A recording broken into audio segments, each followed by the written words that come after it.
2 years ago, Sophia stood in front of 200 people at the annual company gala and told everyone I was a failure. She said I was a dreamer with no substance, a man who talked big but delivered nothing. She announced she was leaving me for Ryan, a wealthy investor who actually knew how to make money. The room erupted in whispers and laughter. I stood there, frozen, as cameras flashed and phones recorded my humiliation. That night, I walked out of that hotel with nothing but my dignity in tatters and a burning rage in my chest. Everyone thought I disappeared because I was broken, defeated, destroyed. They thought John was done. But they were wrong. I did not vanish to hide. I vanished to build.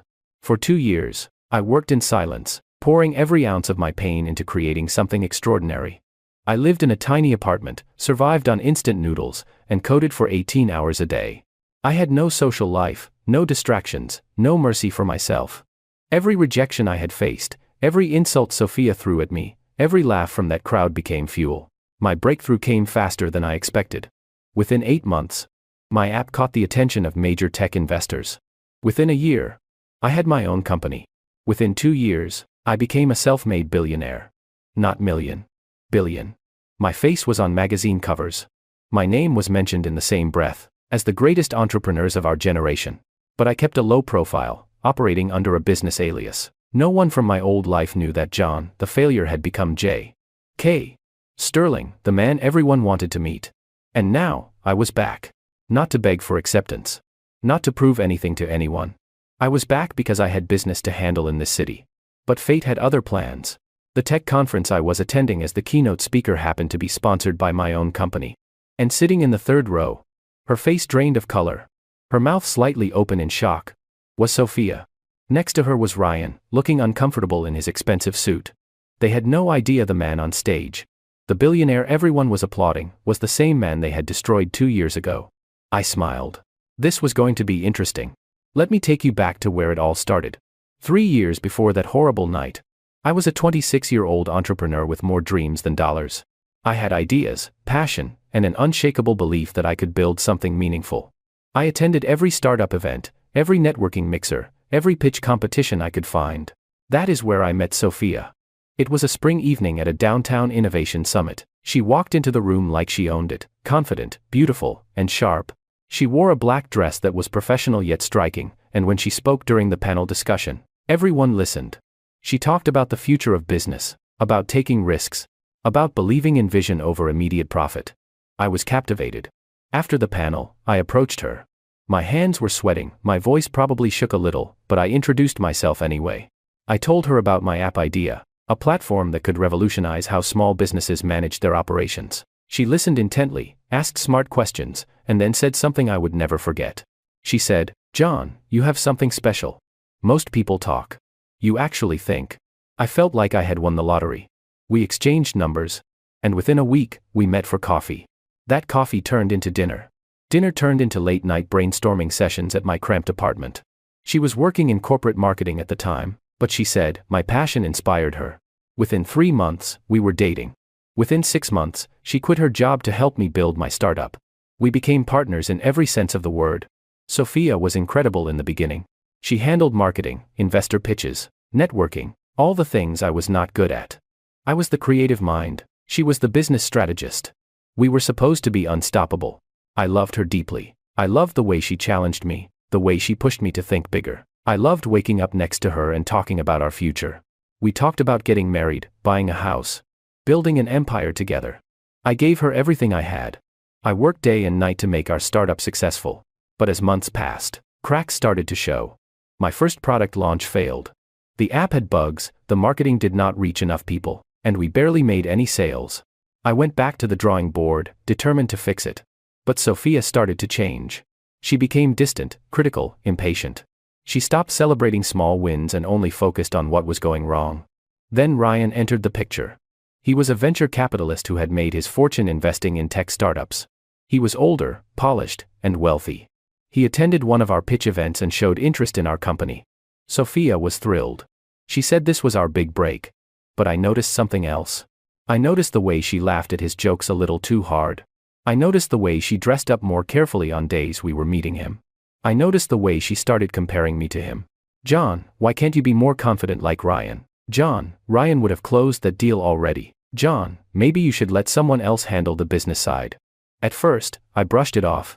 I told myself she was just stressed. I told myself I was being paranoid. But deep down, I knew something was changing. Our second product launch failed too. This time, it was worse. We had taken a small loan to fund it, and now we were in debt. Investors started pulling out. Sophia became cold. She stopped sleeping in our bed, choosing the couch instead. She stopped answering my calls during the day. And she started spending more and more time with Ryan. One evening, I came home early and found her on the phone. She did not know I was there.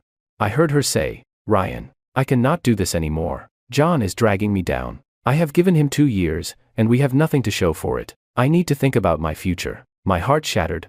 I confronted her that night. I asked her if she was seeing Ryan. She denied it, said I was being insecure and jealous. She said I was projecting my failures onto her. She made me feel like I was crazy. I apologized. I actually apologized for doubting her. That is how much I loved her. I wanted to believe her. But things only got worse. She started criticizing me publicly. At meetings, in front of potential investors, she would undermine my ideas. She would say things like, "John is very creative, but he lacks execution skills," or, "We are working on improving his business acumen." It was humiliating, but I stayed quiet. I thought if I just worked harder, if I just proved myself, things would get better. Then came the company gala. It was supposed to be a celebration of local entrepreneurs. Sophia insisted we attend, even though I did not want to. She said it was important for networking. I agreed. I wore my best suit, which was not very expensive, and I went with her. That night, everything fell apart. The gala was held at the Grand Meridian Hotel, one of the most luxurious venues in the city. Crystal chandeliers hung from the ceiling, soft jazz music played in the background, and waiters in black ties carried trays of champagne.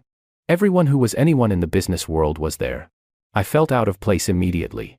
My suit was old, my shoes were scuffed, and I did not have the kind of confidence that came with success. But Sophia looked stunning. She wore a red gown that turned heads, her hair was perfectly styled, and she walked through the room like she belonged there. I tried to stay close to her, but she kept drifting toward other people, other conversations. And always, she ended up near Ryan. He was holding court near the bar, surrounded by admirers. He wore a custom-tailored suit and a watch that probably cost more than my entire wardrobe. When he saw Sophia, his face lit up. He greeted her with a hug that lasted too long, and she laughed at something he whispered in her ear. I stood a few feet away, holding a glass of water because I could not afford to buy drinks at the bar. No one talked to me. A few people recognized me as Sophia's boyfriend, but their eyes quickly moved past me, searching for someone more important. I felt invisible. Then the speeches started. Local entrepreneurs were invited on stage to talk about their journeys. Ryan was one of them. He spoke about his investments, his successes, his vision for the future. The crowd applauded. Then, to my horror, Sophia was invited on stage. I had no idea she was going to speak. She took the microphone, smiled at the crowd, and began. She talked about the startup world, about ambition, about the importance of knowing when to let go of dead weight. My stomach twisted. Then, she said it. She said, "I want to take a moment to be honest with everyone here tonight. For the past 2 years, I have been working with someone who I believed had potential, but I have learned a hard lesson. Potential means nothing without execution. Dreams mean nothing without action. I have been held back by someone who talks a big game but delivers nothing." She paused, and then she pointed at me. "That someone is John." Everyone turned to look at me. Cameras flashed. Phones were raised to record. My face burned. She continued. "John is a dreamer. But dreamers do not build companies. Doers do. I have wasted 2 years on him. And I am done. I am moving forward with people who actually know how to succeed. People like Ryan." She gestured toward Ryan, who stood up and joined her on stage. He put his arm around her waist. The message was clear. The room erupted. Some people gasped. Some whispered. Some laughed. I stood there, frozen, unable to move, unable to breathe. Sophia looked directly at me, her eyes cold, and said, "John, I hope you figure out your life. But I am not waiting anymore." I do not remember walking out. I do not remember getting to my car. I just remember sitting in the parking lot. My hands shaking. My vision blurred with tears. My phone buzzed with messages. People were already sharing videos of the speech online. I was trending on social media. Hashtags like failure and dreamer were attached to my name. I wanted to disappear. I wanted to stop existing. But instead, something else happened. Rage. Pure, burning, unstoppable rage. I drove home, packed a bag, and left the apartment. Sophia and I shared. I did not leave a note. I did not say goodbye. I just left. I withdrew the last bit of money I had in my account, bought a bus ticket to a small town 3 hours away, and started over. I rented a tiny studio apartment above a laundromat. The walls were thin, the heat barely worked, and I could hear everything happening in the building. But I did not care. I set up my laptop on a folding table and got to work. For the first month, I barely left the apartment. I ordered food online, worked 16 to 18 hours a day, and ignored every message, every email, every call from my old life. People thought I had given up. They thought I was hiding in shame. But I was not hiding. I was building. I revisited every failed project, every mistake I had made, and I tore them apart. I studied successful apps, read every business book I could find, watched hundreds of hours of tutorials. I taught myself advanced coding, user experience design, market analysis. I became obsessed. And slowly, painfully, I started to see progress. My new app idea was different. It was cleaner, faster, more intuitive. I tested it obsessively, fixed bugs, improved features. I reached out to online communities, got feedback, made adjustments. No one knew who I was. I used a pseudonym. I was just another developer trying to make something work. But this time, I was not doing it for Sophia. I was not doing it to prove anything to anyone. I was doing it for me. The first 3 months were the hardest. I woke up every morning in that cramped studio, and for a few seconds, I would forget what had happened. Then reality would crash down on me like a wave. The humiliation, the betrayal, the laughter. I would lie there, staring at the cracked ceiling, wondering if I had made a mistake. Maybe Sophia was right. Maybe I was just a dreamer. Maybe I did not have what it took to succeed. But then I would remember her face on that stage, the way she pointed at me, the way she smiled, when Ryan put his arm around her, and the anger would return. I used that anger. I channeled it into every line of code, every design decision, every late night when my eyes burned and my back ached. I stopped sleeping, regular hours. I would work until I collapsed, sleep for 3 or 4 hours, then wake up and start again. I lost weight. My hair grew longer because I did not bother getting it cut. I wore the same clothes for days.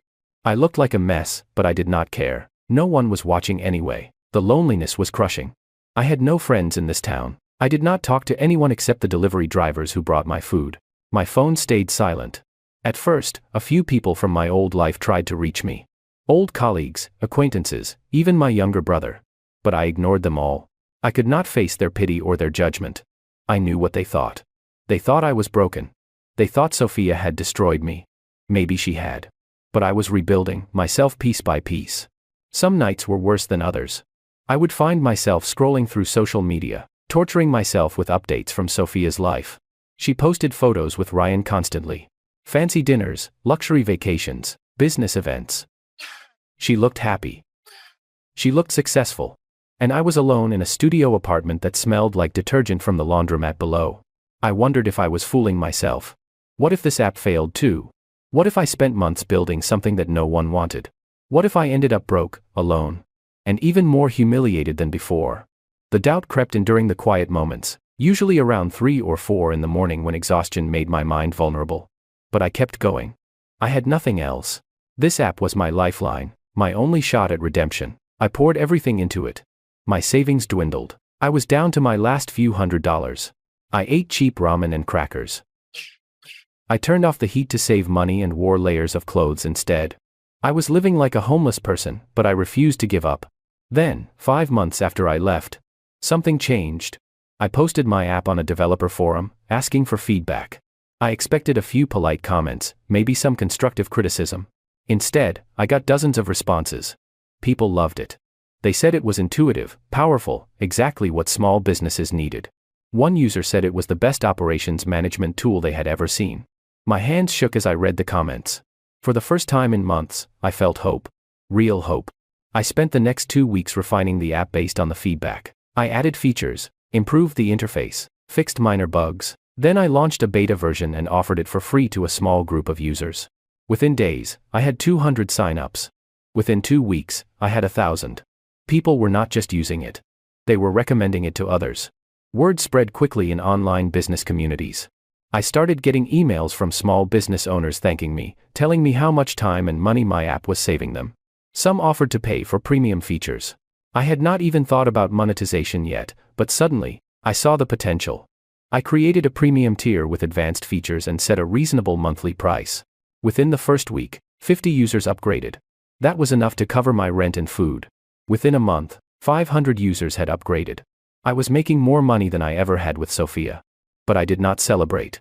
I kept working. I hired a freelance designer to improve the branding. I hired a developer to help me scale the infrastructure. I stayed anonymous, operating under the name Sterling Solutions. No one knew John was behind it. I liked it that way. The business grew faster than I could have imagined. By month 8, I had 10,000 users. By month 10, 50,000. Investors started reaching out, asking to meet with the founder of Sterling Solutions. I ignored most of them. But one email caught my attention. It was from a venture capital firm in Silicon Valley. They had done their research and figured out who I was. The email was direct. They said, "John, we know it is you. We know what happened. We do not care about your past. We care about what you have built. Let us help you take this to the next level." I stared at that email for an hour. Part of me wanted to delete it and stay hidden. But another part of me, the part that was tired of hiding, tired of being afraid, wanted to take the leap. I replied. 2 weeks later, I was on a plane to California. The meeting changed everything. The investors were impressed not just with the app, but with the vision I had for it. They saw what I saw. This was not just a tool. It was a platform that could scale globally. They offered me $10 million in funding. I almost laughed. 10 million. 2 years ago, I could not get anyone to invest 10,000. I accepted the deal. With that funding, I expanded rapidly. I hired a full team, opened an office, launched a marketing campaign. Within 6 months, Sterling Solutions was valued at $100 million. Within a year, $500 million. And within 18 months, I took the company public. The IPO was a massive success. Overnight, I became a billionaire. Not on paper. Not in theory. A real, actual billionaire. I had more money than I ever dreamed of. But the strangest thing was, I did not feel happy. I felt numb. I had spent so long chasing this goal, so long proving everyone wrong, that I did not know what to do now that I had succeeded. I moved into a penthouse in the city. I bought expensive clothes, a luxury car, all the things successful people were supposed to have, but none of it filled the emptiness inside me. I still thought about Sophia. I hated that I did, but I could not help it. I wondered if she knew. I wondered if she had seen my name in the news, if she realized the man she called a failure was now worth billions. Part of me wanted her to know. Part of me wanted her to suffer the way I had suffered. But another part of me just wanted to move on. To forget she ever existed. I decided to return to my hometown for a tech conference. My company was sponsoring it, and I was invited to be the keynote speaker. I knew there was a chance I would see her. I knew it might be painful. But I also knew I could not hide forever. It was time to face my past. The conference was held at the same hotel where Sophia had humiliated me 2 years ago. The Grand Meridian. I had specifically chosen this venue when my team asked where I wanted the event. They thought it was just a nice location. They had no idea what it meant to me. Walking through those doors again felt surreal. The last time I was here, I was nobody. I was the man people laughed at, the man people pitied. Now, I was the guest of honor. My face was on posters throughout the lobby. Security guards escorted me through the back entrance to avoid the crowds.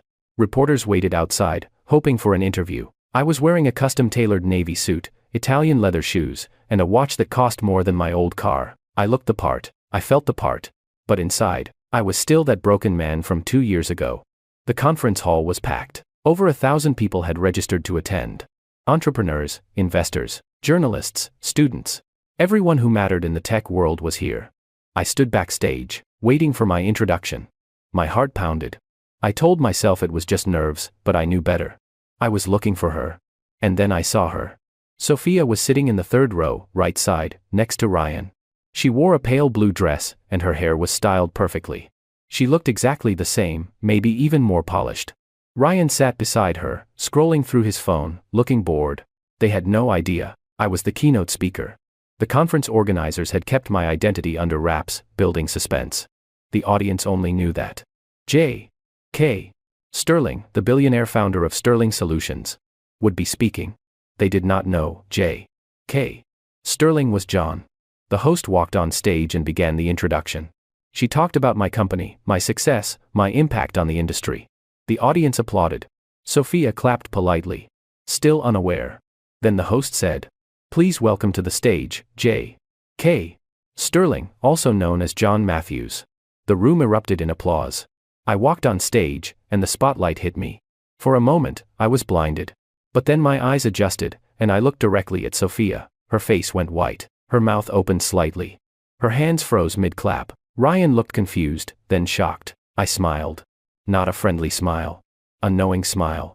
I began my speech. I talked about failure, about resilience, about how the darkest moments in our lives can become the foundation for our greatest successes. I did not mention Sophia by name, but every word was aimed at her. I said, 2 years ago, someone told me I was a failure. They said I was a dreamer with no substance. They humiliated me in front of hundreds of people. And you know what? They were right. At that time, I was failing. But failure is not the end. It is the beginning. It is the moment when you decide who you are going to become. The audience was silent, hanging on every word. I continued.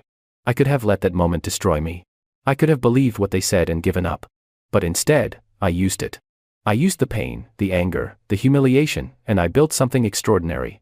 And now, 2 years later, I am standing here as proof that other people's opinions do not define you. Your actions do. The applause was thunderous. People stood up. Cameras flashed. I looked at Sophia again. Tears were streaming down her face. Ryan looked uncomfortable, shifting in his seat. After the speech, I was surrounded by people wanting to talk, to network, to congratulate me. I smiled, shook hands, played the part. But I kept one eye on Sophia. She did not leave. She sat in her seat, frozen, while Ryan whispered something to her. Finally, the crowd thinned. I was escorted to a private lounge backstage. I knew she would come. I knew she could not resist. And I was right. 10 minutes later, there was a knock on the door. My assistant opened it, and there she was. Sophia, her eyes red, her makeup slightly smudged. Can I talk to him, please? She asked quietly. My assistant looked at me. I nodded. She let Sophia in and closed the door behind her. We stood there, staring at each other. 2 years of silence between us. She spoke first. John, I cannot believe it is you. You look amazing. I did not respond. I just waited. She took a step closer. I had no idea. I heard about Sterling Solutions, but I never thought. I never imagined. Her voice trailed off. I kept my expression neutral. What do you want, Sophia? She flinched at my tone. I want to talk. I want to explain. I want to. She paused, searching for words. I want to apologize. I almost laughed. Apologize? For what? For calling me a failure in front of hundreds of people? For leaving me for Ryan? For making me feel worthless? She nodded, tears falling faster now. Yes. For all of it. I was horrible to you, John. I was cruel. I was wrong. I did not see what I had until it was gone. I crossed my arms. And what do you have now, Sophia? She looked down. Ryan and I. It did not work out. He was not who I thought he was. He used me to get close to investors, and then he left me for someone else. Someone younger. Someone with more connections. I felt nothing. No sympathy, no satisfaction. Just emptiness. That must have been hard for you, I said flatly. She looked up, hope flickering in her eyes. It was. But it made me realize what I lost. You were good to me, John. You loved me. You gave me everything. And I threw it away. I took a deep breath. You are right. I did love you. I gave you everything. And you destroyed me. But you also did me a favor. You showed me who you really were. And you pushed me to become who I am now. So thank you. Her face crumpled. John, please. Can we start over? Can we try again? I know I do not deserve it, but. I held up my hand, stopping her. No, Sophia. We cannot. You made your choice 2 years ago. And I made mine. I walked toward the door, ready to leave. She grabbed my arm. Please, just think about it. I have changed. I have grown. I know what matters now. I gently pulled my arm away. I am sure you have. But it does not change anything. I have moved on. And you should too. I opened the door and walked out, leaving her standing there alone. As I walked down the hallway, I felt lighter. I had faced her. I had heard her apology. And I had let her go. But the story was not over yet. The next day, I decided to stay in the city for a few more days. I had some business meetings scheduled, and honestly, I was not ready to leave yet. Something felt unfinished. That evening, I attended a private dinner for conference VIP attendees. It was held at an exclusive rooftop restaurant with a view of the entire city. The guest list was small, maybe 50 people, all influential figures in tech and business. I arrived late, intentionally.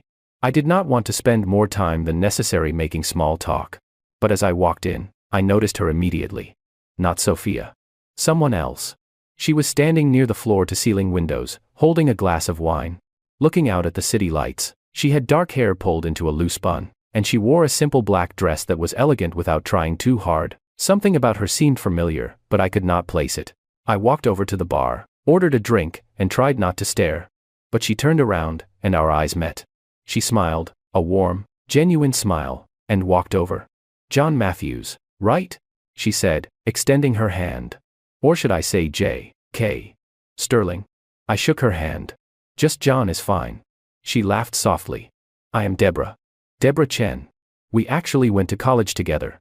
You probably do not remember me." I studied you for a moment, and then it clicked. Deborah. She had been in my computer science classes. Quiet, brilliant, always sitting in the front row taking notes. "I do remember. You were the one who always asked the professor the hardest questions." She grinned. "Guilty. I was kind of a nerd. Still am. Actually. We talked for hours. She told me about her journey after college. She had worked at several tech companies, learned the industry inside and out, and eventually started her own software engineering consulting firm. She was doing well, not billionaire level, but successful and respected. What impressed me most was how grounded she was. She did not care about my money or my fame. She talked to me like I was just John, the guy from college who used to fall asleep during morning lectures. It was refreshing. At some point, Sophia entered the restaurant. She must have found out about the dinner and convinced someone to add her to the guest list. She scanned the room, and when she saw me talking to Deborah, her expression hardened. She walked straight over to us. "John," she said, ignoring Deborah completely. "I need to talk to you. It is important." I sighed. "Sophia, this is not the time. I am in the middle of a conversation." She glanced at Deborah with barely concealed hostility. "Who is she?" Deborah raised an eyebrow but said nothing. "I am Deborah," she said calmly. "And you are?" Sophia did not answer. She turned back to me. "John, please. Just 5 minutes." I could see people starting to notice the tension. I did not want to make a scene. "Fine," I said. 5 minutes. I excused myself from Deborah and followed Sophia to a quieter corner of the restaurant. She immediately grabbed my hands. "John, I know I messed up. I know I hurt you. But I am begging you, please give me another chance. We were good together once. We can be good again." I pulled my hands away. "Sophia. We were never good together. You were with me because you thought I could give you something. And when I could not, you left. That is not love. That is not even close." Her eyes filled with tears again. "That is not true. I did love you. I got scared. I got impatient. I made a mistake." I shook my head. "No. You made a choice. You chose Ryan. You chose money and status over me. And that is fine. People make choices. But you do not get to come back now that things did not work out." She stepped closer, her voice dropping to a whisper. "I know about your company. I know you are worth billions now. But I do not care about that. I just want you." I stared at her. And in that moment, I saw her clearly. She had not changed. She still only saw what I could give her. The difference was, now I had more to give. "You do care about the money, Sophia. If I was still broke, you would not be here. You would not have cried yesterday. You would not be begging me now. Admit it." She opened her mouth to protest, but no words came out. Because she knew I was right. "I am not interested, Sophia. I have moved on. You should too." I walked away, back to Deborah, who was waiting patiently by the windows. "Everything okay?" she asked. "Yeah," I said. "Everything is fine." We continued talking, and the rest of the night passed easily. Deborah was smart, funny, and kind. She did not play games. She did not have an agenda. She was just real. When the dinner ended, I offered to walk her to her car. We took the elevator down together, and as we stepped out into the cool night air, she turned to me. "John, can I ask you something?" "Sure." "That woman, Sophia. She is your ex, is not she?" I nodded. "Yeah. She is." Deborah studied my face. "Do you still have feelings for her?" I thought about it. "Honestly. No," I said. "I do not. I did once. I loved her more than anything. But she killed that love. And now, all I feel is nothing." Deborah smiled softly. "Good. Because you deserve better than someone who only wants you when you are successful." I looked at her, really looked at her, and something shifted inside me. Maybe I did deserve better. Maybe this was my chance to start fresh. Not with someone from my past, but with someone new. Can I see you again? I asked. Deborah's smile widened. I would like that. We exchanged numbers, and I watched as she drove away. For the first time, in 2 years, I felt something other than anger or emptiness. I felt hope. But the universe was not done with me yet. The next morning, I woke up to dozens of missed calls and messages. Something had happened. I called my assistant. What is going on? Sir, you need to see the news. I turned on the television. And there it was, a breaking news story. Sophia had held a press conference early that morning. She was on camera, crying, telling reporters that I had betrayed her, that I had stolen her business ideas, that the success of Sterling Solutions was built on her work. She claimed that 2 years ago, we were partners, and I had left with all the intellectual property and built my company without giving her credit. It was a complete lie. Every word of it. But she was convincing. She had documents, emails, contracts, all fabricated or taken out of context. She was trying to destroy me. My phone rang. It was my lawyer. John, we need to talk. This is serious. She is filing a lawsuit. She is asking for half of everything. I felt the anger return. But this time it was different. It was not wild or uncontrolled.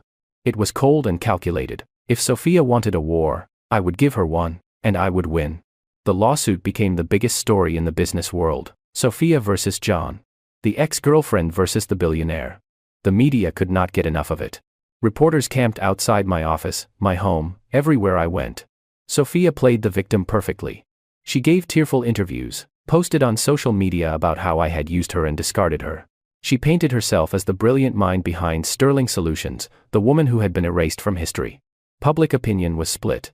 Some people believed her. Some people thought she was an opportunist. But everyone had an opinion. My legal team worked around the clock.